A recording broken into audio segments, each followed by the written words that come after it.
ஏய் ஓடுங்க. வந்துடா. ஏய் வாடா. வா.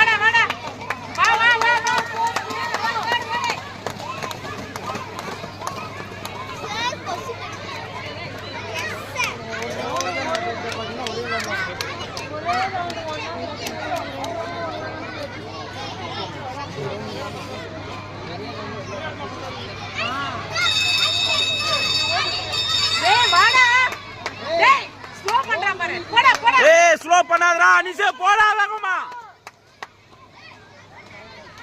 ஒரு ரவுண்ட் தான் பக்கத்துல இருக்கானா இல்ல அங்க ஸ்லோ பண்ணிட்டா இங்க டேய் போடா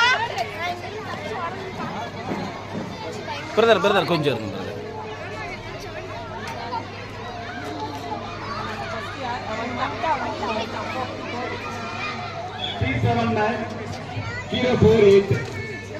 இதே மாதிரியே வந்தான் அந்த இடத்துல ஸ்லோ பண்றான் டேய் பாத்துறேன் எப்பா